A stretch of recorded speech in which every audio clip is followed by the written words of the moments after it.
The crowds are wild out there. It's lovely to get to see you all, albeit through the screen, I guess. I'm going to have a wee chat to Ishbel first. Nisha, ha gymanionach Ishbel a fi brin rwtsa an y björlach. Code switch ienig. Awesome. This is a real challenge for myself and Ishbel today, as we're going to try and do all of this through English rather than Gaelic. But as always, it's great to have a chat. Can you tell us a wee bit, Ishbel, to start, about MG ALBA and I guess a difference between MG ALBA and BBC ALBA in particular, as I know that's something that can be quite confusing for people. Yes, MG ALBA partners with the BBC to deliver BBC ALBA. It's a unique service in that there's no other partnership channel like it licensed by the BBC. MG ALBA is a Gaelic media organisation which, in addition to BBC ALBA, is also responsible for other significant brands like Film G, like Learn Gaelic, which it delivers in partnership with others. And so we're involved in many aspects of Gaelic media and are funded by the Scottish Government in order to champion and deliver Gaelic media interventions. And so I'm very proud of the work that MG ALBA does, and it's really important from an MG ALBA perspective as well that it's championing and showcasing traditional music, which is such an incredibly important part of life in Scotland in general, and also is such an important door into Gaelic for many people, or into Gaelic culture. So it's right and a really good partnership for us to be associated with Hands Up for Trad to deliver these awards. So we're delighted to be involved. And obviously, MG ALBA has been involved with the awards since the channel started, and that partnership is so important. Is that a big part of also your role as director of multi-platform content? I'm probably more involved with in the trads than I need to be, because I really love it. And that's personally it's a great advantage to be able to be involved in something that you really enjoy being a part of.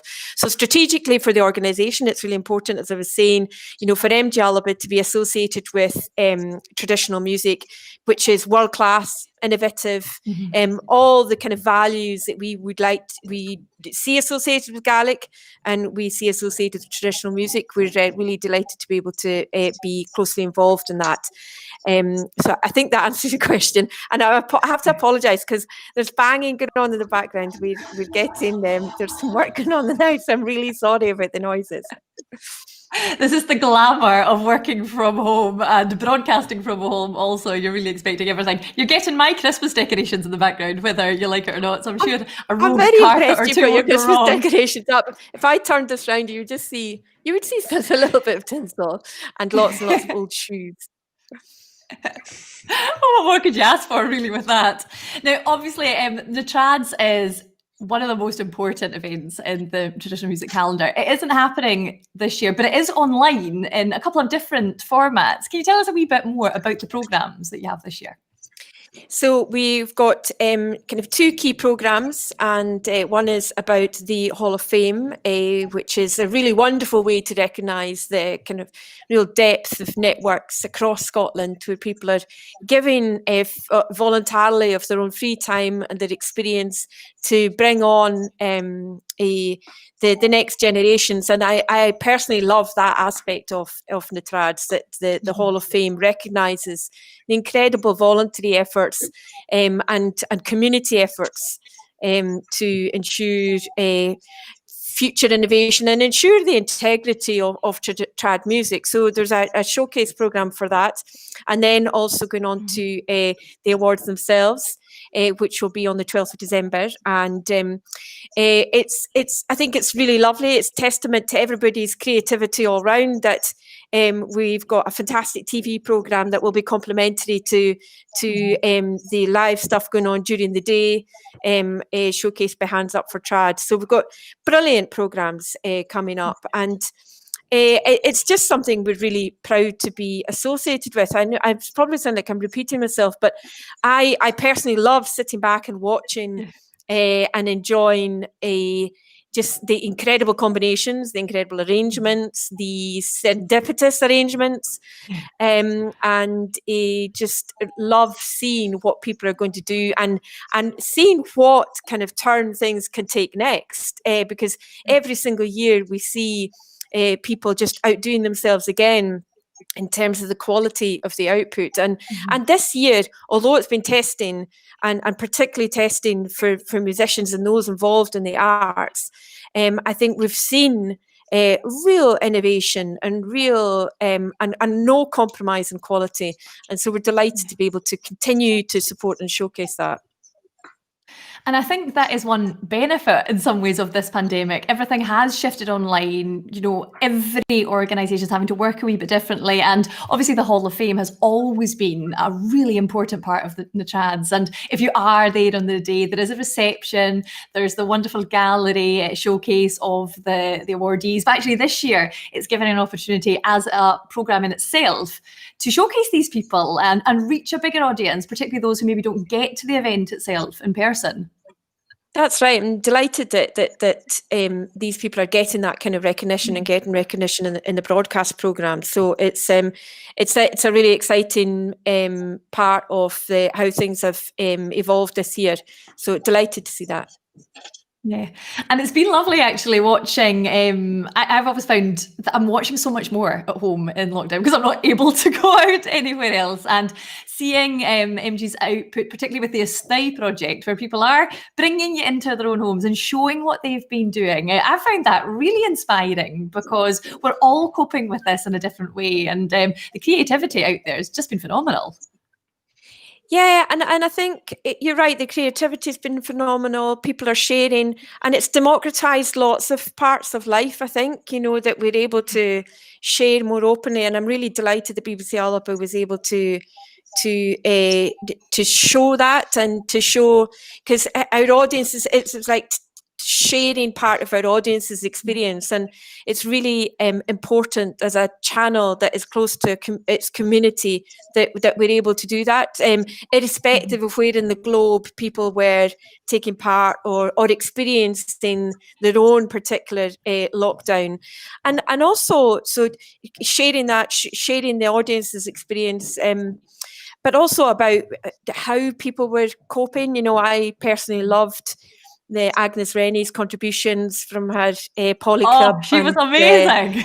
Yeah, and then also the kind of the hope, you know, during lambing and the spring, and seeing things emerging through that, and also on the other side of it, though, in a kind of urban environment, John Ian McDermott in Manchester with his amazing gardening and literally growing his little seedlings. And I found it all quite emotional, to be honest, because we were all coming through such a kind of challenging time together. And I'm really happy that BBC ALBA was able to show, and people were so willing to participate. And that is, I think that's been another aspect of lockdown, is that people are much more willing to participate. I know that some of the people watching it are creative practitioners, and they're having to do that, and they're learning to do that in more and more innovative ways. But also just in terms of people using Gaelic, for example, to participate in media.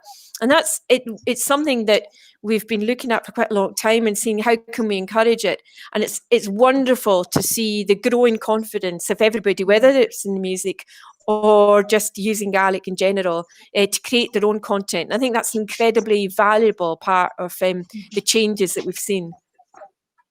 I really feel it has felt like a community, and you know, the traditional music and the Gaelic community is so strong, and that's what you always feel when you're at the trads. So it's lovely to be able to turn that online. Now, I have been asking all our guests to choose a piece of music that has helped to enthuse them and keep them going through lockdown. And as a very proud Elach, I'm not surprised that you've stayed very close to home with your nomination today.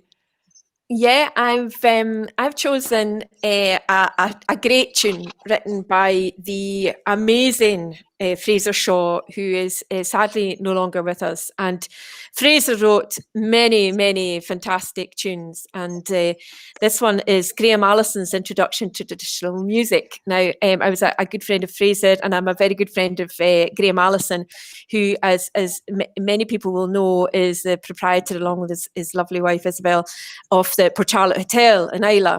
And Graham was new to traditional music when he moved to Islay. It wasn't something he was particularly involved with or close to, and he's just been a fantastic champion. And Fraser worked with Graham, and Fraser wrote this lovely, witty, cheeky tune for Graham, and it's just, it seemed to me to typify Fraser, but also to kind of give a nod to people like Graham, because the Port Charlotte Hotel, many people that have been involved in the trads have been over there, they've played. Graham is one of the key people behind the Islay sessions, and just really championing fantastic traditional music and giving it its place, and demonstrating, how distinctive an element that is of tourism and part of kind of Scotland, the brand. So this is a great tune written by Fraser, which I love, and one of my daughters plays it now too, and I love seeing Fraser's tunes being played by other people. Yeah. And the Fraser Shaw Trust have created brilliant interventions. There's his songbook, his album Marquille, and then this year they did a whole series of reimaginings of some of his tunes, and it included this one. Yeah, and there is nothing better, I think, than unaccompanied pipes. So we're going to get Graham Allison's Welcome to Traditional Music today, performed by the phenomenal Callum McCrimmon and Angus Mackenzie.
There's something about the pipes, I think, that just gets you going. It makes you want to dance. It's good for the soul, and it definitely, in particular, some of that cracking tune there from Fraser Shaw, Isabel.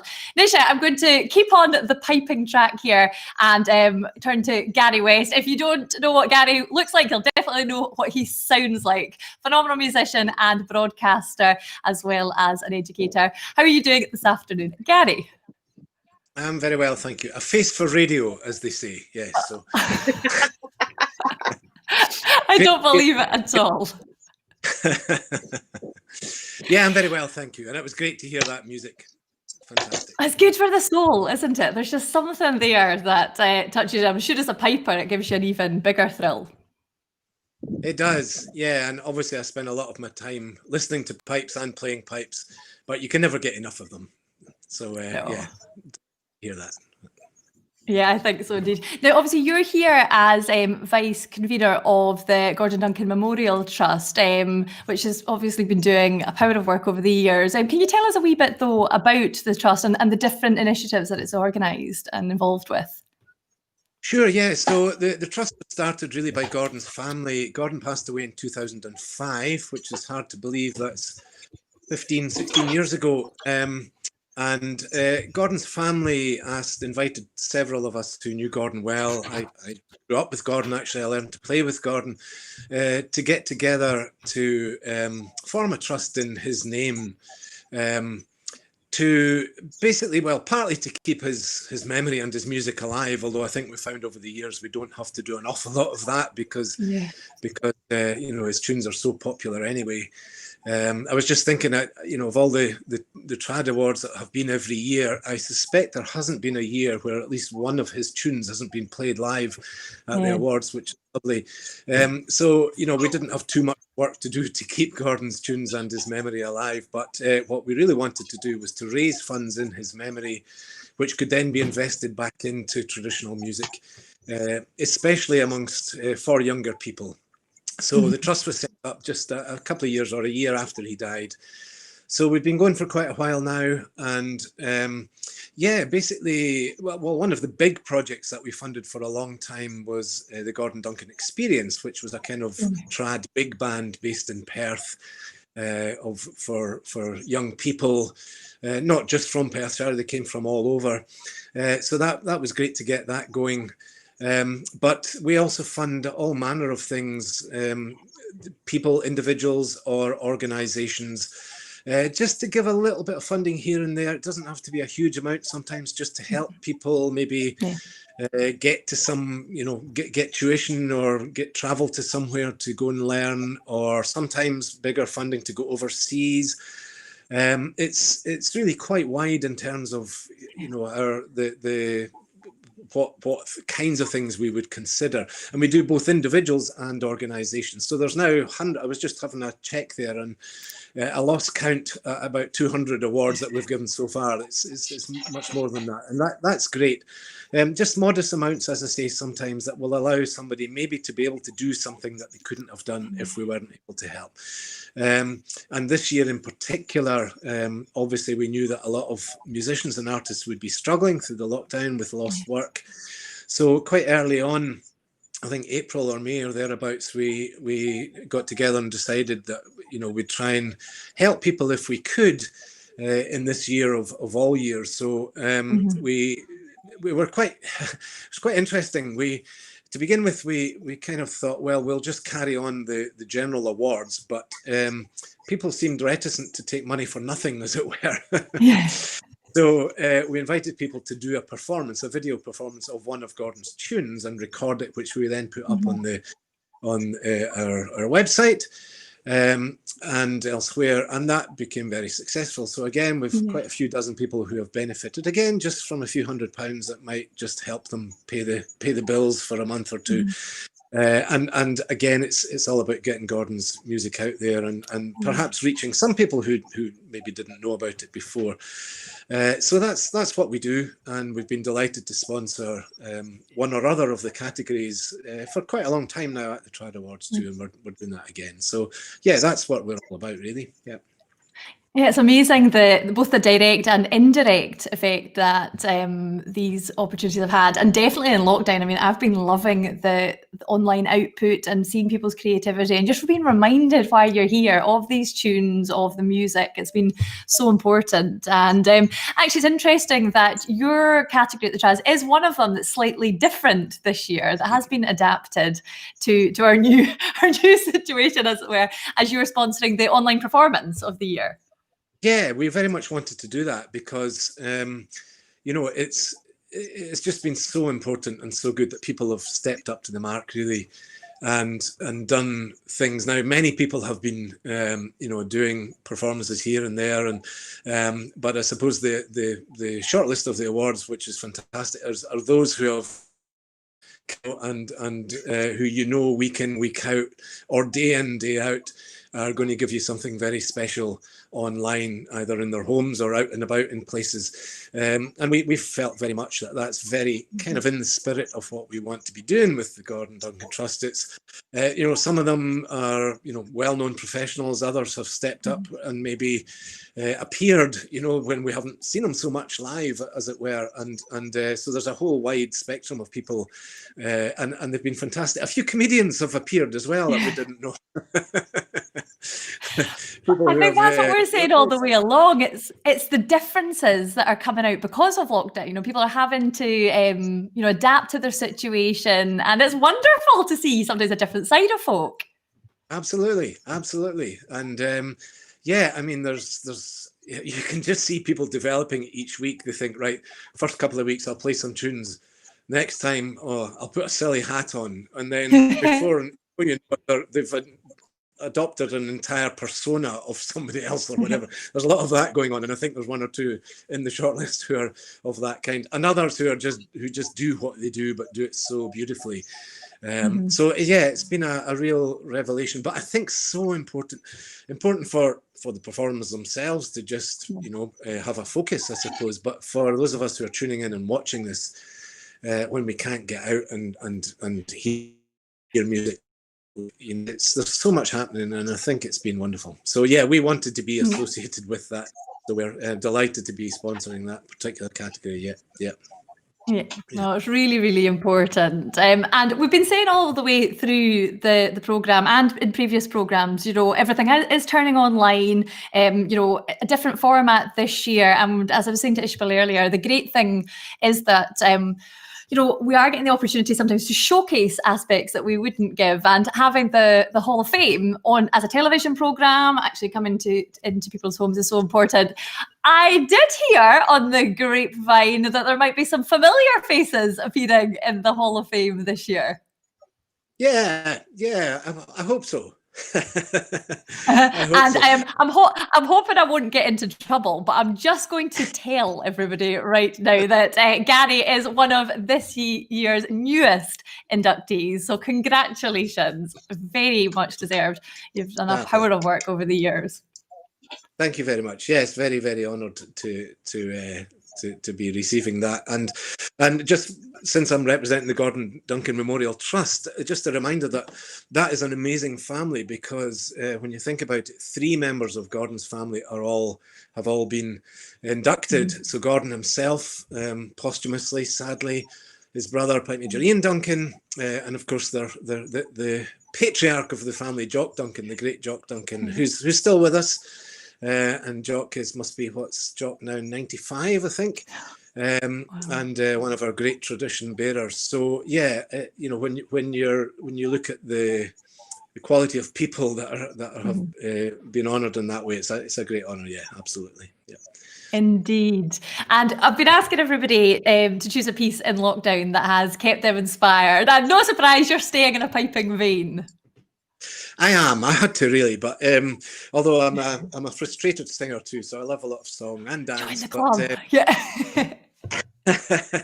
Another time. A few drams down before I do that, but yeah. So I just thought it would be appropriate to play some Gordon Duncan music, but rather than Gordon himself. A key thing about the trust is of course the next generations, and I suppose the generation after Gordon and since have been so inspired by him and his music. And one of his proteges certainly was Ross Ainsley, and Ross is also on the board of the trustees of the Gordon Duncan Memorial Trust, and he does a power of work. You know, he's such a good person to have on there.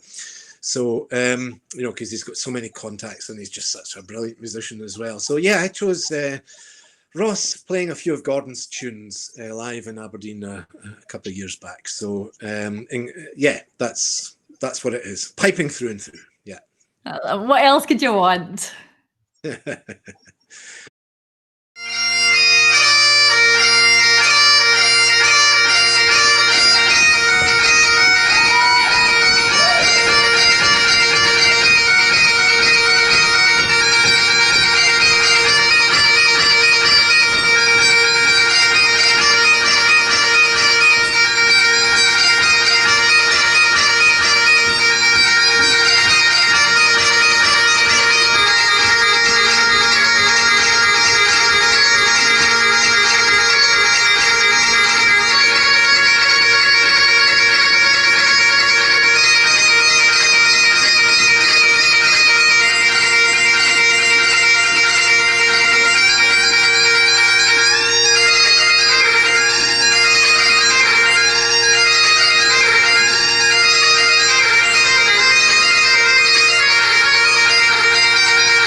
Absolutely blistering playing there from Ross Ainsley. What more could you ask for than Thunderstruck on the bagpipes? And if you do want to find out more information about the Trust, visit www.gordonduncan.co.uk. Now, it's an absolute pleasure that we have Fiona Campbell, who is the convener of the Traditional Music and Song Association with Scotland, also with us today. How has the pandemic been affecting you, Fiona? Well, there's obviously individually and also as an organisation. I actually teach Scottish step dance, and one of my many roles, and I've been teaching that online. It's an interesting experience, that's for sure. But as an organisation, it's affected us a little differently, depending on the ability and capacity within each part of the organisation, from the national through to our local branches. Some local branches have been well set up to continue things online, like Aberdeen branch, who continue doing online sessions and concerts, and Keith branch did a sort of review festival, but others haven't necessarily been able to sort of run because, for example, Kirriemuir was finding it a bit difficult to put it all together, but a lot of things have been postponed till next year, with the idea that things will be fine then. So, can you tell us a wee bit about the organisation? Because I'm sure there are many people that will recognise your beautiful banner, recognise the name, but not necessarily understand exactly what you do. Yeah. Well, the main aim of the organisation is to promote, present and preserve all the music and song traditions of Scotland. We have a particular strength in the Scots side of things, and we also operate on a national and also our local branch level. So we have different offerings.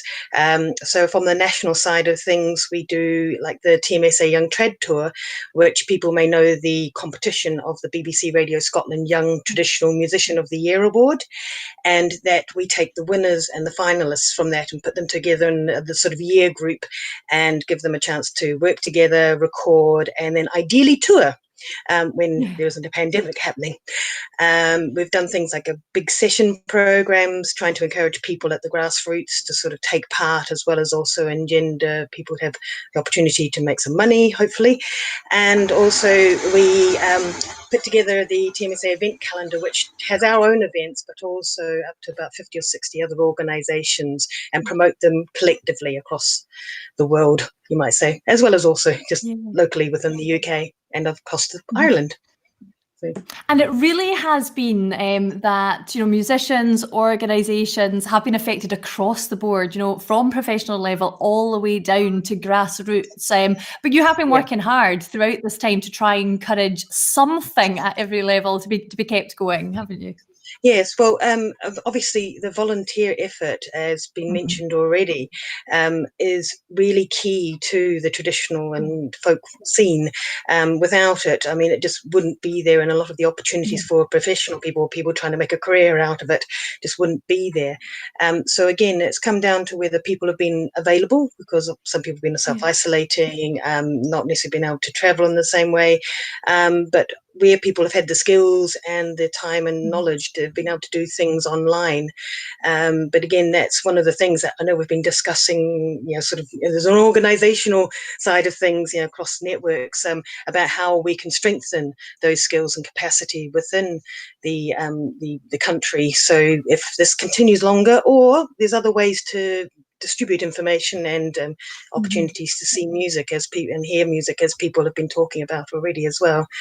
So that's something that it's one of those things that it's going to be a capacity building exercise, but also it shows the drive of people to continue to want to do something, to engage with each other, even if you can't sort of be there in person.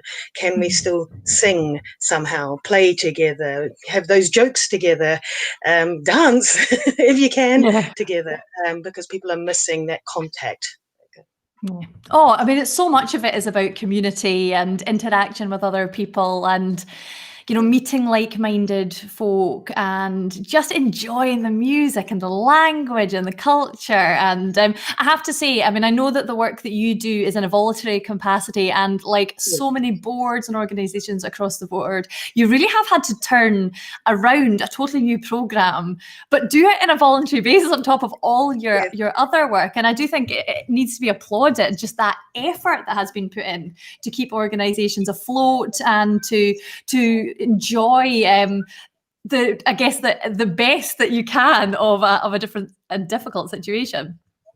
Yeah, we've got the benefit of having some limited staff support. For example, we have the amazing Grant McFarlane, who runs our sessions and also our Young Trad Tour program. I mean, a good solid rock there. And also we've had some part-time administration help, and we're fortunate that we've been able to use the Community Jobs Scotland scheme, which I don't know if many people know about that. It's particularly for the community and voluntary sector, where you get a young person, you give the opportunity for them to work with you for 6 to 12 months, depending on the nature of the program at the time, and you can give them support and an opportunity to work in a real job. And we've got a great person called Rona Stevens with us at the moment, but unfortunately she's working remotely because of lockdown procedures.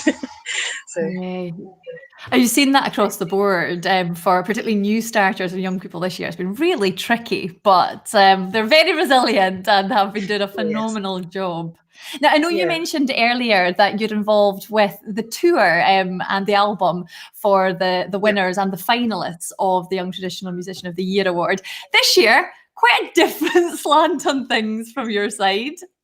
Oh yes. We seem to have been quite fortunate in our timing, though. We managed to get the 2019 group. We're slightly out of sync with the years for a number of reasons, but we're able to get them. They went into the recording at Grand's house literally the week before lockdown. So we managed to capture that, managed to put the CD out, and then we were waiting to see how things were evolving. And then we saw that there was an opportunity to bring them together, because most of them based in Glasgow, so we were able to bring them together in a socially distanced, all COVID measured, no audience performance, and we've captured on video, which hopefully will be coming out in the next couple of weeks so people can see it online. Another opportunity to have fun online, and that happened like literally the week before some of the stricter measures came in Glasgow, so we were pleased about that one. And I know you've actually chosen a video by that group as your video here, a beautiful song in Friendship's name that's led by the glorious singer Hannah Rarity. Here in the anger blazing, was she happy and see free? Though the northern winds blow freezy, friendship warms both you and me. Happy we've been all together, canty we've been young and all. Time shall see us all mere blither, ere we rise to gang a wall.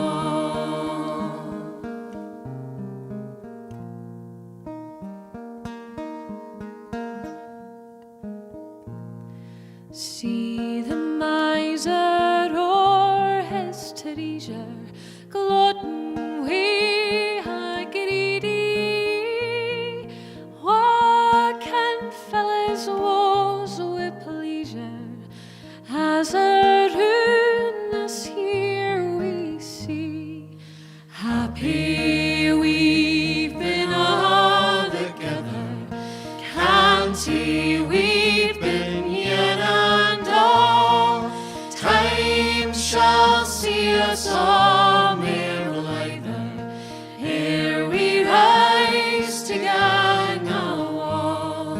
Thus then let us all be tassing, no o'er the stoop a generous fame, and while round the board is passing, raise a sang in friendship's name.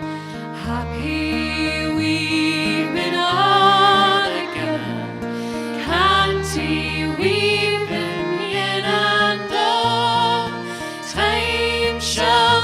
a summer blythe, ere we rise to gang awa. Such a beautiful song, so appropriate for this time of year, and really just gloriously sung there by Hannah Rarity. Thank you so much, Fiona, for coming to talk to us. If anybody wants to find more details about the TMSA Scotland, where do they go? It's quite simple. It's www.tmsa.scot. Nice and easy there. Well, thank you to all the guests, Ishbel McTaggart, Gary West and Fiona Campbell, for coming to talk today. One nice thing about pandemic, we do get a chance to have a chat that we are missing by not being able to see the live programme this year. Reminder that is being broadcast on BBC ALBA on Saturday the 12th of December. And also to remember that Hands Up for Trad are running a day of live music through their Facebook and YouTube channels. That is going to be very ably directed by the wonderful Finlay Napier. So if you're in the mood for more live music, do check that out in addition to the programme at night. Kate Mila Tangev, thank you all for listening and for joining us, and we'll be back again next week to hear from more of our sponsors.